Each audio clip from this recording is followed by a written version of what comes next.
Assalamualaikum warahmatullahi wabarakatuh. Halo teman-teman semua. Pada kesempatan kali ini saya akan melanjutkan materi yang sudah kita sampaikan sebelumnya, yaitu tentang dasar konstruksi bangunan gedung. Dan kali ini kita akan membahas tentang pemeliharaan dan perawatan bangunan gedung. Poin-poin yang akan kita bahas itu ada apa kerusakan bangunan gedung, apa saja penyebab kerusakan bangunan gedung, lalu ada faktor apa saja yang mempengaruhi kerusakan bangunan gedung, terus ada bagaimana pemeliharaan dan perawatan bangunan gedung, lalu ada organisasi pemeliharaan bangunan gedung, lalu lingkup pemeliharaan dan perawatan bangunan gedung, dan yang terakhir ada apa sih intensitas kerusakan bangunan gedung. Nah, yang pertama itu kita akan bahas tentang kerusakan bangunan gedung. Kerusakan bangunan gedung merupakan kondisi di mana terjadi gangguan atau cacat pada struktur fisik atau fungsi suatu bangunan. Hal ini dapat melibatkan berbagai kerusakan seperti keretakan, deformasi, atau kegagalan struktural yang dapat mempengaruhi kestabilan dan keamanan bangunan tersebut. Penyebab kerusakan dapat berasal dari berbagai faktor, termasuk gempa bumi, banjir, korosi, kelembapan, atau faktor-faktor lain yang dapat merusak material bangunan atau mengganggu integritas strukturalnya.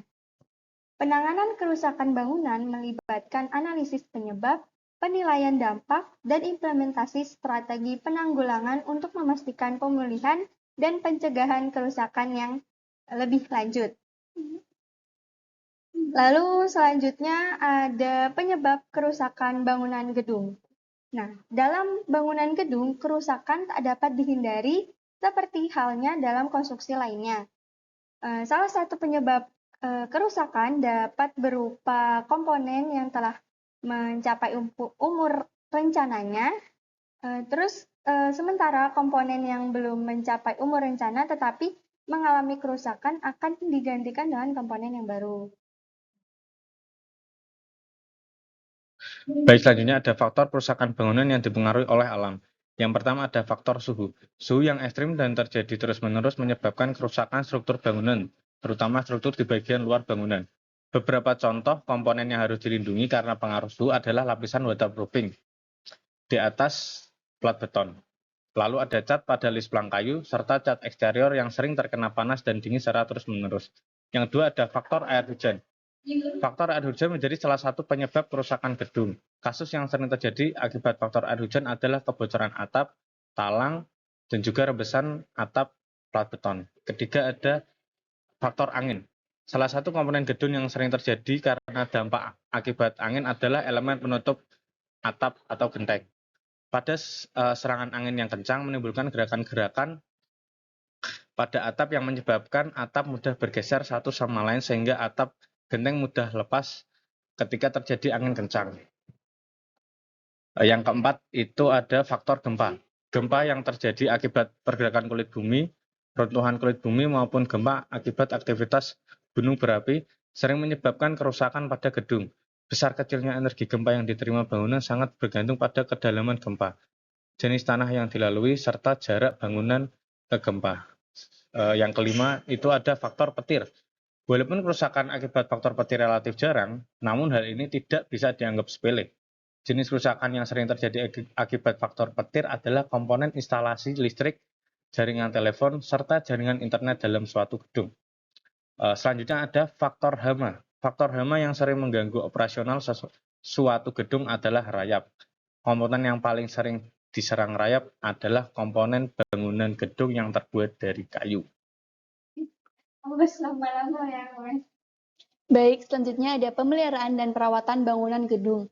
Bangunan gedung adalah hasil konkret dari aktivitas konstruksi yang terhubung dengan lokasinya, baik sebagian maupun seluruhnya berada di atas atau di dalam tanah atau air. Fungsinya adalah sebagai tempat di mana manusia melaksanakan berbagai aktivitas, termasuk tempat tinggal, kegiatan keagamaan, usaha, kegiatan sosial budaya, dan kegiatan khusus. Pemeliharaan bangunan gedung melibatkan upaya untuk menjaga keandalan bangunan dan semua elemen pendukungnya, sehingga bangunan selalu mempertahankan fungsi-fungsinya secara preventif. Sementara itu, perawatan bangunan gedung mencakup kegiatan perbaikan atau penggantian bagian-bagian tertentu dari bangunan, komponen, bahan konstruksi, serta prasarana dan sarana pendukungnya. Hal ini dilakukan agar bangunan tetap mempertahankan fungsi-fungsinya secara korektif. Baik, selanjutnya ada organisasi pemeliharaan bangunan gedung. Organisasi pengoperasian dan pemeliharaan bangunan gedung dipengaruhi oleh tingkat kompleksitas bangunan yang meliputi luas dan dimensi bangunan, sistem bangunan yang digunakan, teknologi yang diterapkan, serta aspek teknis dan non-teknis lainnya, seperti ukuran fisik bangunan gedung, jumlah bangunan, jarak antar bangunan, moda transportasi yang digunakan oleh pekerja dan penyedia, kinerja produksi atau operasional dari setiap lokasi, jenis peralatan dan perlengkapan, serta jenis dan fungsi bangunan gedung. Baik, untuk selanjutnya yaitu lingkup pemeliharaan dan perawatan bangunan gedung. Dalam lingkup pemeliharaan dan perawatan gedung ini sendiri dibagi menjadi 3 bagian. Yang pertama yaitu lingkup pemeliharaan bangunan gedung, yang kedua lingkup perawatan bangunan gedung, yang ketiga standar dan kinerja pemeliharaan dan perawatan bangunan gedung. Untuk yang pertama, lingkup pemeliharaan bangunan gedung sendiri dibagi menjadi 6 bagian. Yang pertama arsitektural, yang kedua struktural, yang ketiga mekanikal, yang keempat elektrikal, yang kelima tata ruang luar, dan yang keenam tata gera atau housekeeping. Untuk bagian yang kedua, lingkup perawatan bangunan gedung sendiri dibagi menjadi 3 bagian. Yang pertama, rehabilitasi, yang kedua restorasi, yang ketiga tingkat kerusakan. Dan yang bagian yang terakhir ini terdapat standar dan kinerja pemeliharaan dan perawatan bangunan gedung. Standar ini dibagi menjadi 2 standar. Yang pertama, standar kebersihan, yang kedua standar mutu ruang. Untuk selanjutnya yaitu intensitas kerusakan bangunan gedung. Dalam kerusakan bangunan gedung ini dibagi menjadi 3 bagian dan 1 perawatan khusus.